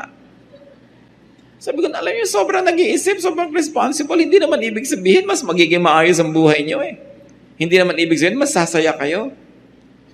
No? Pero sinasabi rin ni Solomon, to be foolish and to be wise, pareho lang yan, pareho lang kayo mamamatay. Pero mas mabuti na rin wise. Sabi niya. Ecclesiastes 2, 1-3. I thought in my heart, come now, I will test you with pleasure to find out what is good. But that also proved to be meaningless. Laughter, I said, is foolish, and what does pleasure accomplish? I tried cheering myself with wine and embracing folly, my mind still guiding me with wisdom. I wanted to see what was worthwhile for men to do under heaven during the few days of their lives. Sabi niya, nung nagpakarunong-runong ako, lumungkot ako. Isipin niyo kung aalamin niyo lahat na nagdurusa, ilan ang may sakit, sinong mga iniwan ni ganito, sinong mga ulila, nilungkot talaga kayo. Pag nagso-social work kayo, makikita nyo lahat ng suffering, lulungkot talaga kayo. Mas masarap pa yung pag may bagyo, lagi nasa mall, enjoy ng enjoy. Ikaw naman na lumalangoy-langoy sa baha, nakikita mo lahat ng pagdurusa. Sino sa inyong dalawa sa palagay mo tutulog ng mas maimbing? No? Sabi niya, pero mas mainam pa rin yung wise, mas mainam pa rin yung godly. Sabi ni Solomon, pero dahil lumulungkot ako at yung dumadaming nalalaman ko, sinubo ko naman, sabi gano'n, na magsaya, maglasing, magpakasarap sa buhay. Sabi gano'n, pero tatandaan nyo, may wisdom still guiding me. Hindi naman ako todong nagwala. Sabi niya gano'n. Pero tinikman ko, sinubukan ko lahat, pati mga kahangalan ng mga tao. Hindi ako sang-ayon kung ba't gano'n sila mamuhay. Baka may alam silang hindi ko alam. Baka may ligaya silang hindi ko maranas sa maiksing buhay na ito. So aalamin ko, sabi niya. In search of meaning, in search of the best way to live or the maximum benefit in life, the teacher tried fun and enjoyment and wine. What was his conclusion? He realized that laughing and having fun doesn't do much good. Yung wala rin eh. Yung tawa ng tawa, bukas walang pera. Yung sobra ding saya, laging masaya, biglang bukas malungkot. Napapansin nyo ba yun? Yung pag sobrang saya ka, biglang may kasunod na lungkot. Sabi niya, nagbabalance din kasi ang buhay eh. Kung sobra kang lungkot, sumasaya ka naman. Kung sobra kang saya, lumulungkot ka, nagbabalance lahat. Kaya sabi ko, kahit sa kamalagay, pareho lang yan. So, wala pala sa pagsasaya. So, gumawa siya ng ibang paraan. Verses 4-6. I undertook great projects. I built houses for myself and planted vineyards. I made gardens and parks and planted all kinds of fruit trees in them. I made reservoirs to water groves of flourishing trees. So, nag-green revolution siya. Nagtanim siya, nag-backyard farming, naggawa ng mga irigasyon para sa ikabubuti ng mga tao. Sa kakahanap niya ng kahulugan ng buhay. At marami rin sa atin gumagano, nagkakawang gawa. Hindi dahil ang yaman-yaman, kasi naghahanap ka rin kung saan ilalagay yung sarili mo, saan ka nga ba sasaya. Verse 8, sabi niya, hindi ko pa rin nakita doon, I amassed silver and gold for myself, and the treasure of kings and provinces. I acquired men and women singers, and a harem as well, the delights of a man's heart. Sabi, okay, aside from my very, very fruitful agricultural projects, nag-ipon din ako ng maraming kayamanan. Marami akong kinita. Many kings come to me and pay their dues to me just to hear me talk. Ganun kasi karunong si Solomon. Ganun, kumuha ko ng mga singers. Kantahan naman. Walang katapos ang mga singers dyan. At may harem, alam niya naman, libo-libo ang kanyang asawa. Diba? Daan-daan ang kanyang mga pinakasalan.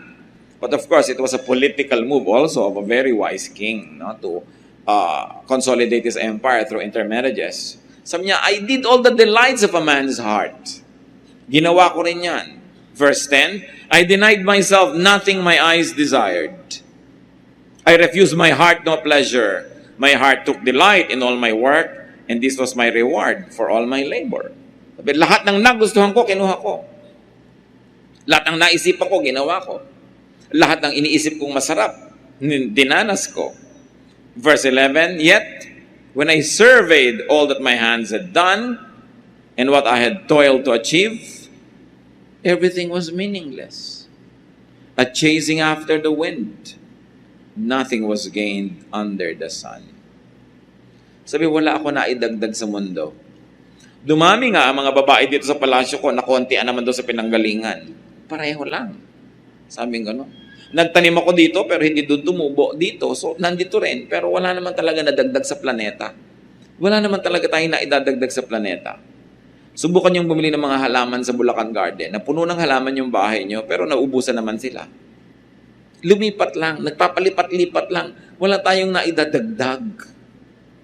Magpapatayo ka ng bahay pero may mga batong tinibag kung saan, buhangin kinuha kung saang ilog, napunta lang sa lugar mo, pero wala naman, nagpalipat-lipat lang. So the teacher tried and enjoyed great and productive and fruitful projects. It was beneficial to others as well. He tried construction, agriculture, irrigation, ownership, acquisition of slaves and laborers, even animals. He tried entertainment and romance, fame and wisdom, boundless freedom, even enjoyment of what he did. His finding, everything was simply not worth the trouble. A chasing after the wind. When you try to shepherd the wind, you cannot do that. Sabi niya, ito ang napapala ko sa paghahanap ng lahat ng logic at kahulugan. Alam niyo po, mas mainam pa kuminsan yung walang-wala ka pero umaasam ka.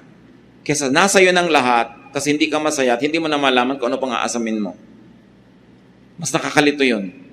Yung walang-wala ka, alam mo yung gusto mo. Isang tuwang-tuwa ako sa mga wage earners. Kapag nagka 1,000 lang ako, alam na alam niya kung anong gagawin niya. Pag nagka 5,000 ako, alam na alam ko kung anong gagawin ko. Yung nagkaroon ng konting bonus, wow, kain na sila sa kung saang restaurant ng pamilya niya.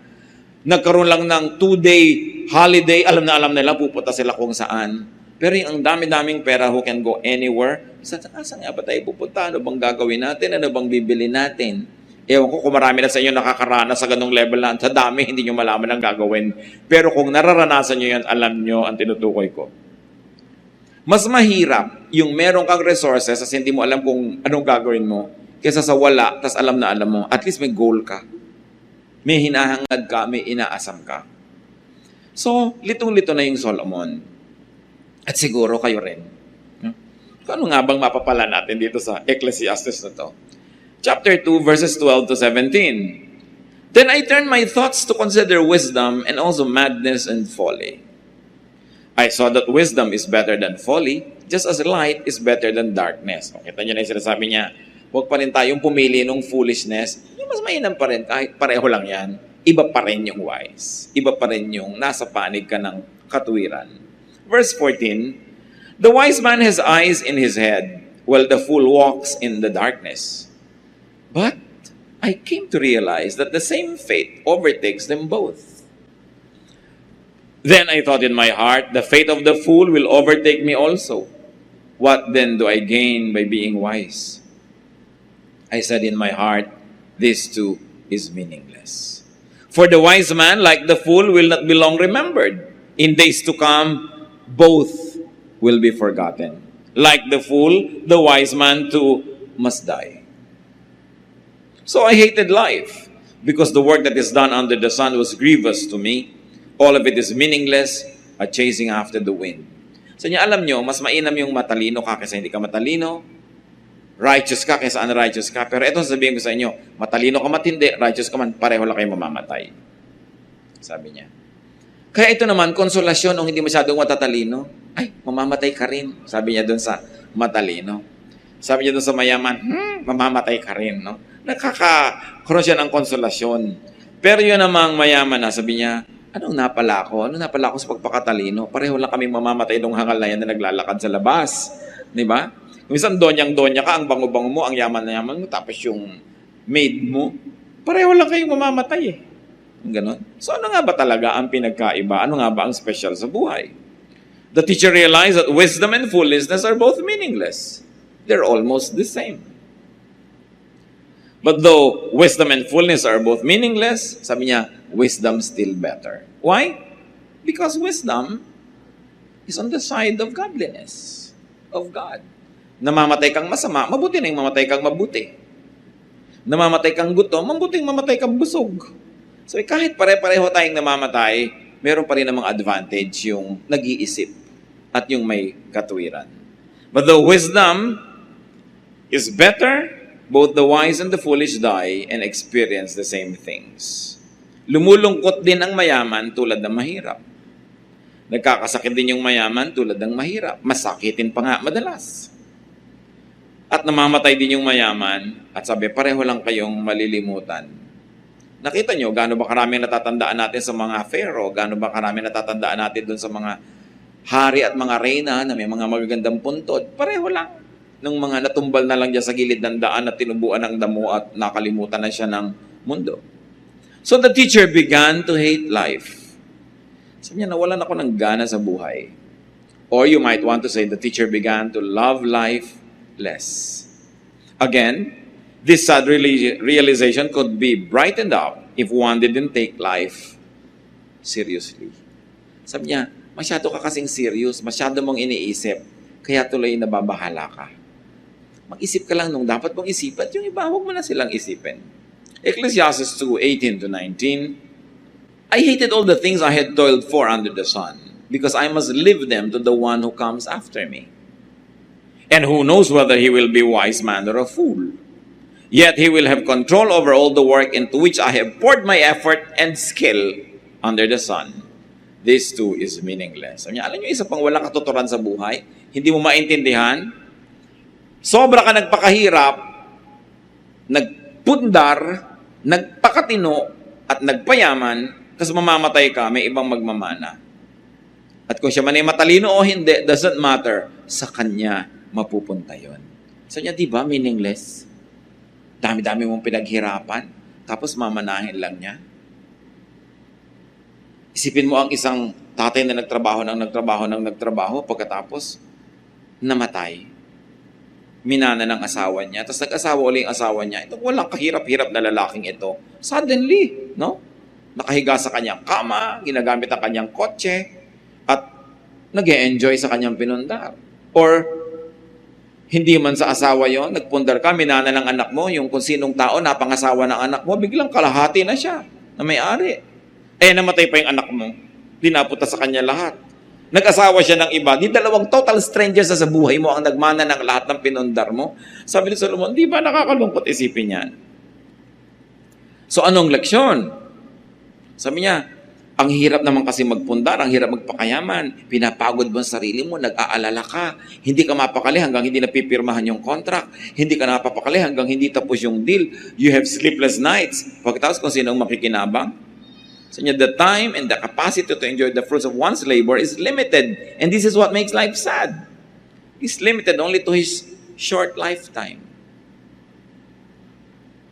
Other people would eventually inherit one's wealth and even fame, whether they are wise or foolish. Verses 20-23, so my heart began to despair over all my toilsome labor under the sun. For a man may do his work with wisdom, knowledge, and skill, and then he must leave all he owns to someone who has not worked for it. This too is meaningless and a great misfortune. What does a man get for all the toil and anxious striving with which he labors under the sun? All his days his work is pain and grief. Even at night his mind does not rest. This too is meaningless. Kaya yung kasabihan na the first generation works hard to put it up, the second generation enjoys it, the third generation sells it. Sino bang nagbebenta ng mga bukid? Mga apo. Sino nagbebenta ng mga antik? Mga apo. Sino nagbebenta ng lahat ng mga naipundar? Mga apo. Kasi wala na silang affection masyado doon sa lolo at lola na nagpundar noon eh. No? Yung sabi ko noon, nagpakahirap-hirap ka, tapos ibebenta lang nila, papakinabangan ng iba. So the teacher's study and realization depressed him. Tinatanong niya, bakit nga ba kailangang iwan ko sa iba ang pinaghirapan ko? Mga mana. Siyempre, pag sinabing hard work, it includes actual labor and the anxiety that goes with it. Pagka nagtatrabaho ka, hindi lang pagod ang iyong katawan, pagod din ang isip mo, nag-aalala ka, marami kang iniisip, marami kang stress para maipasok mo ang kabuhayan. Tapos nagkaroon ka ng ulcer, nagkaroon ka ng mga sakit, kung ano-ano nangyari sa'yo. Tapos mamamatay ka ngayon, mamanahin ng iba. Kadalasan, lugi ang nagpundar. Lugi. Luging-lugi. Katulad nung naghirap halimbawa ang asawa sa Saudi Arabia, ibibili ang asawa ng mga kwintas at kung ano-ano mga ginto-ginto. No? Talagang halos masubsob sa lupa sa dami ng suot na alahas. Kasi sabi daw, investment. Pero sa oras ng pangangailangan, hindi pa kalahati na ng halaga na mabebenta yun eh. Babarat-barating ka eh. No? Meron bang nakabenta ng alahas sa oras ng pangangailangan na tipak ang benta? Laging palugi. So lugi yung nagpundar. Parati. So sabi nito na naman si Solomon sa 24 to 26, a man can do nothing better than to eat and drink and find satisfaction in his work. Sabi niya, ayaw niyong malugi, etong gawin niyo. Araw-araw, you must enjoy some food and some drink, and whatever you do, find satisfaction in it.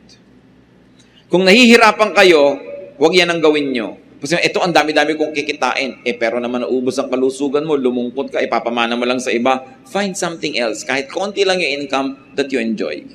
Para hindi ka lugi. Merong napunta sa'yo. So niya, this too I see is from the hand of God. For without Him, who can eat or find enjoyment? To the man who pleases Him, God gives wisdom, knowledge, and happiness. But to the sinner, He gives a task of gathering and storing up wealth to hand it over to the one who pleases Him. This is meaning. Sabi isang itong liwagin, meron mga tao, bigla-bigla na lang sila tinapakuhan ng kayamanan. Magaganda sa pangalan. Pero hirap na hirap. Pero wala pa rin mangyari sa buhay nila. Hindi ko man naghihirap kami mangyayari. Hindi ka naghihirap. Wala mangyayari. Kaya ganun. Hindi ko maintindihan ang problem. Pero para na lang kayo malugi, huwag niyong kakalimutan to enjoy the good things in life. And to find satisfaction in it. Mahirap gawin yan, lalo yung mahirap na nakapagpunta. Hindi na makain na siya, sumasaka sa oras. Hindi na makakalas sa pagpinhawa. Nakikita niyo halimbawa kahit yung mga first generation mga traders sa Pinundo, ang hirap na yun. Doon lang sila nakatira sa entrance well. Kasi bago lang ang tindahan nila. Doon na umiikot ang buong mundo nila. Pero after 20, 30 years, biglang lilipat sila sa Dasmariñas Village. No? Pagkatapos, sinong sobrang nag-enjoy no na? Mga anak, mga manugang, at mamaya mga apo na. Usually, yung first generation, konting-konti ang na-enjoy. So, itong tinutukoy ni Solomon. Sabi gano'n, dapat kung nagtatrabaho ka, nagpupundar ka, huwag mong kakalimutan yung sarili mo, mag-enjoy ka rin. At symbol lang yung eat, drink, and find satisfaction. What Solomon is saying is, habang nag-iipon ka, dapat may ginagastos ka rin para mag-enjoy ka. Huwag kang ipon lang ng ipon, tapos iiwan mo sa iba. Ang sama tuloy ng loob mo pag namamatay, nilalagot na yung leeg mo, ayaw mo pa, ayaw ko pa mamatay. Kasi hindi mo pa na-enjoy. Sabi, kailangan mag-enjoy ka. Kahit na konti lang yung nasisave mo, malay mo kung gano'ng kahaba ang magiging buhay mo, sinave mo lahat. Kaya kung minsan nga, sa laki ng savings mo, kaya tinutulak ka na sa bangin ng mga tagapagmana, nang madali-dali ang pagmana nila. Sabi, don't forget yourself. Kung minsan isipin na iba, godly ba ang teaching na yan? Kasi laging gino-glorify ng religion, magdusa ka para sa iba, magdusa ka. That's why Solomon is there to give balance, sometimes to our very imbalanced sense of religiosity. Hindi ka nilikha ng Diyos para isakripisyo ka lang para sa iba. Bagamat, maraming magagandang sakripisyong nakakabuti sa iba, pero kailangan minamahal mo din ang iyong sarili. Ano sabi ng Panginoong Jesus? Love others as you love yourself. Hindi naman sinabi niyang don't love yourself eh. So go on, love yourself, but don't forget to love others as you love yourself. Sige, mahalin mo todo ang sarili mo, mahalin mo din yung iba. Pero hindi yan sasabihin, huwag mong mamahalin ang sarili mo at iba na lang mahalin mo. Kahit kailan, walang ganun turo. Tinuturo lang yun minsan ng mga relihiyoso dahil sobrang nga natin ginaglamorize ang paghihirap eh. Sobrang natin pinupuri yung nagdurusa. Pero walang ganun sa Bible. At pag nakinig tayo kay Solomon, sabi niya, enjoy every day. Consume what you produce, save a little for tomorrow. Sabi pa nga ni Jesus let tomorrow worry for itself. Sabi niya, let the day's own trouble be sufficient for the day. Tomorrow will take care of itself. Mas extreme pa nga si Jesus tungkol dyan Sabi niya, nandun pa rin ang Diyos bukas. Magtatrabaho ka ulit, magkakaroon ka na naman. Pero hindi naman masama mag-ipon ng konti, pero huwag yung wala ka nang na-enjoy ngayon, inipon mo na lang lahat. Because that is not the way to live. And since you can no longer enjoy the fruits of your work beyond earthly life, what should you do? Enjoy them now. At present, live in the present. Ang daming magulang ang pagdurusa, mapag-aral lang ang anak. No? Hindi na kumakain na masarap. Mga magulang sa probinsya, buong semestre, nagdidildil sa asin. Uuwi ang anak pag semestral break, kukunin lahat yung inipon nila. Tapos text and text. Gusto pa ang mga cellphone, mga mahal. Tapos gimmick ng gimmick ang pagdurusa ng mga magulang. Pwede mong gawin yan. Pero kung talagang sobrang hirap nyo, di mag-working student siya, bakit mong gagawin siyang prinsipe at prinsesa, tapos kayo, wala nang ginawa kundi tiisin ang buhay nyo. Diba? Na wala na kayo nakaing masarap, pagkatapos biglang nag-asawa, nalimutan ka na. Para wala kang regret sa buhay. Kasi pag inilagay mo lahat yung, ilalagay ko lahat sa kanya, total, mamahalin niya ako. Paano kung di kami nahal? Habang buhay ngayon, pagdurusa at pagsisisi ang laman ng puso mo, sama ng loob. Kaya sabi ko, meron ka, meron din ako. O meron ka, meron din ako. We've got to learn to love ourselves also. Why? Because life is a gift from God to be enjoyed. It is not a ministry to suffer from. While, yes, there are worthwhile ministers in life, but you were not created by God just for ministry. You were created by God because God loves you and God likes you to have fun, to enjoy life. At the same time, to do good. Balance. Hindi one way. Because you can never carry your treasures of the grave, enjoy the simple, affordable, and available pleasures of both consumption and production. And this is where Solomon is very profound. Iniisip ng marami ang enjoyment sa consumption lang. Di bali, magtrabaho tayo na magtrabaho, mahirapan tayo na mahirapan. Sa weekend naman, may day off tayo at mag-enjoy tayo. Hindi yan ang tinuturo ni Solomon. Ang tinuturo niya, paski yung Monday to Friday na nagtatrabaho ka, dapat enjoyin mo yan. Kasi, yung Monday to Friday last week, hindi na babalik ever. Kahit mag-enjoy ka sa Saturday and Sunday, yung Monday to Friday mo na hindi ka enjoy, nalugi ka na rin. Paano natin gagawin yon? Unang-una, sa abot ng ating makakaya, do work that you enjoy. And of course, if you are being paid to do something you enjoy, you're actually playing. You're not working. So dapat tayo, habang lalo na yung maaga pa lang, nagsisimula ng karir, ibagay nyo sa inyong mga taste ang gagawin yung trabaho. Kahit merong mas malaki ang kita pero hindi kayo enjoy, doon na lang kayo sa moderate ang kita or less pero enjoy kayo. Kasi bawat oras na nandun kayo, meron kayo enjoyment. Kesa puro kayo pagtitiis at pagdurusa. At kung kaya nyong kumawala sa mga ginagawa nyo ngayon na hindi kayo enjoy, then kumawala kayo. Sa bahay halimbawa na hati-hati ang trabaho, ayaw na ayaw mo maglaba pero enjoy ka mamalansya, makidil ka sa isang kapatid mo, o ikaw maglalaba, ako mamalansya.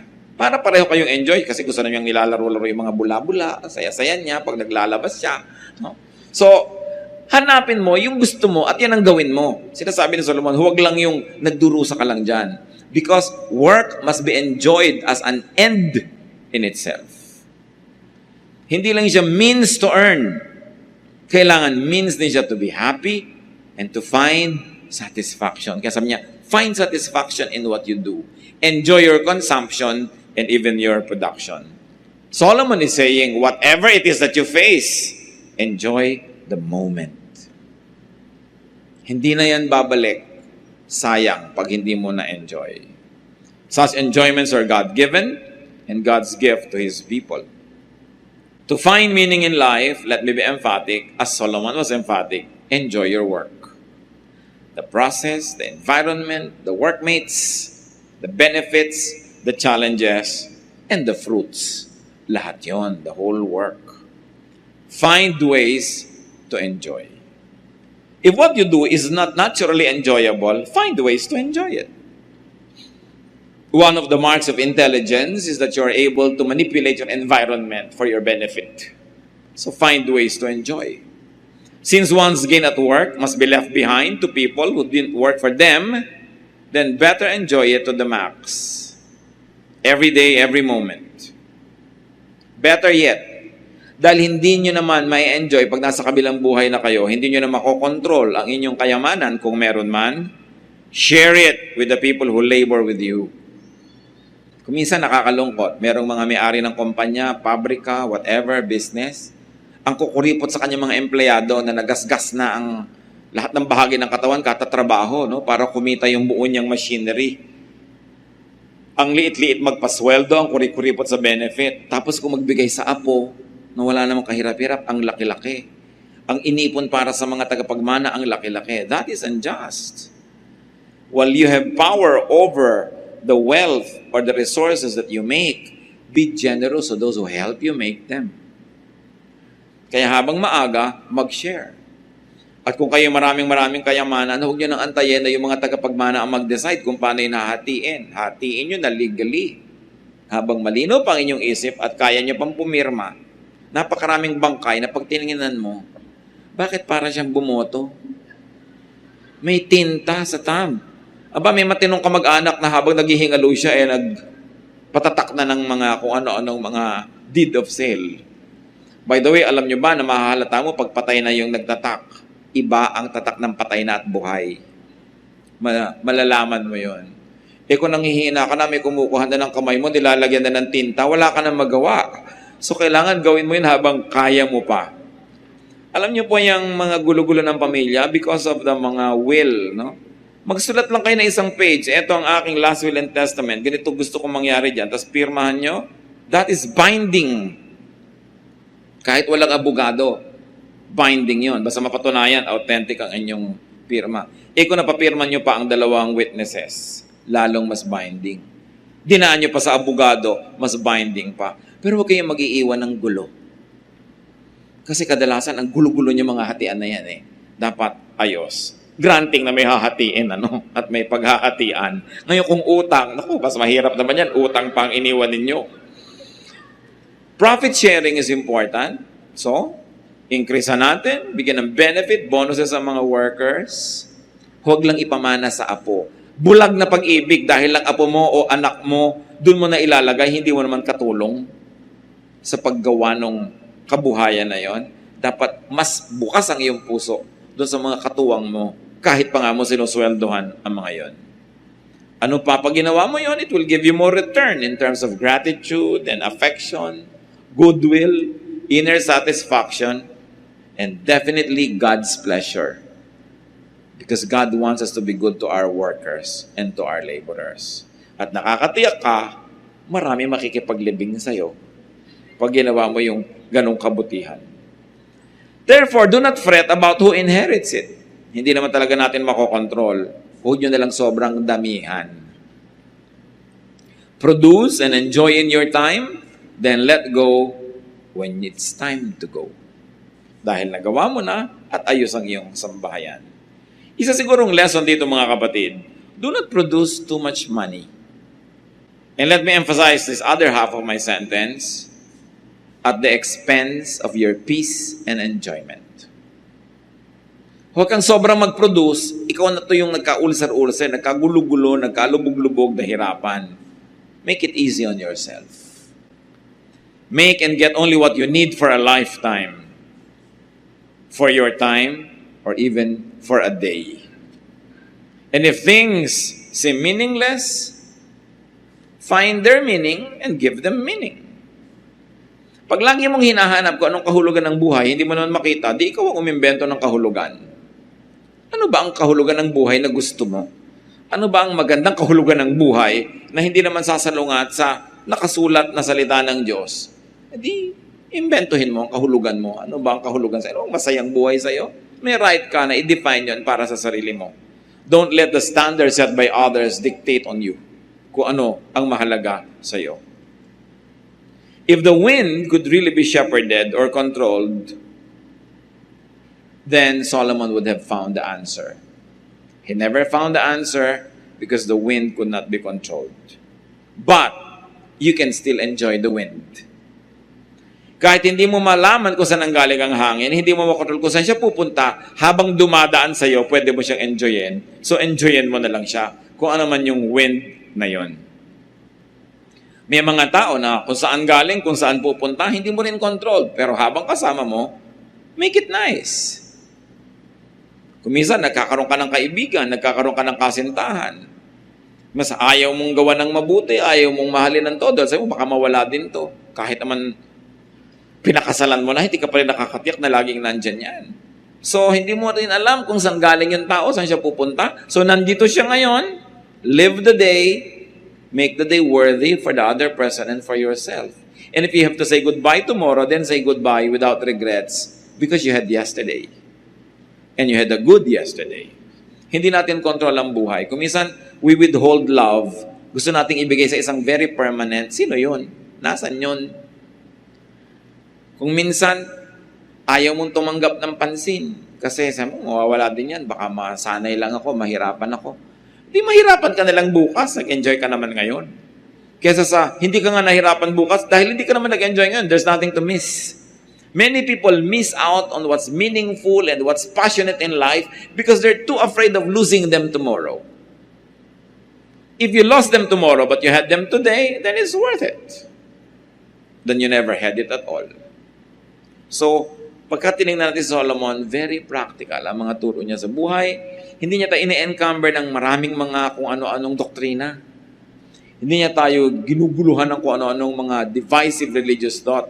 Pero ang concern niya, that you have a grasp of what you want in life, do what you can to pursue it, do not work too hard, enjoy the day, enjoy the moment, and if you have to die, then die. Wala kang pinagsisihan dahil nabuhay ka. At tulad ng sinasabi niya, stop looking for specific things. Just enjoy whatever you find. Parang shopping. Pag may hinahanap ka na ganitong damit, ganong size, ganong kulay, pagod ka na, nahalungkat mo na yung buong tindahan, wala ka makita. Ba't hindi ka na lang tumingin-tingin ang baka makita mo at magandahan ka, di yun ang bilin mo, di ka pa napagod.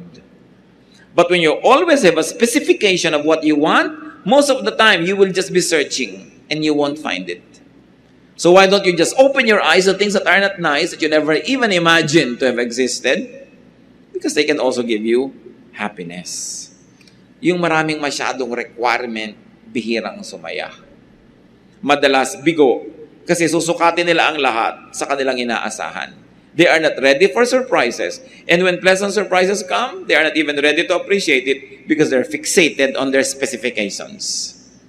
Dapat marunong tayong mag-adjust. What cannot be straightened, cannot be straightened. What is absent. So you make do with those who are present. And in all your work, do it for God. Do everything as if God wants you to do it. Because everything we do can please God if we do it with all our heart.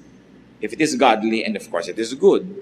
1 Corinthians 10:31, whatever you do it all for the glory of God. Kung saan ka man ngayong station nalagay sa buhay, complete man o incomplete ang happiness mo dyan, do it with feelings. Do it well. Do it as unto the Lord. And you will find joy in it. Because God will let joy flow into your life. Because God loves a cheerful worker. Hindi yung nagdadabog, naiinis, because you will be blinded by your emotion and you won't see what is nice in life.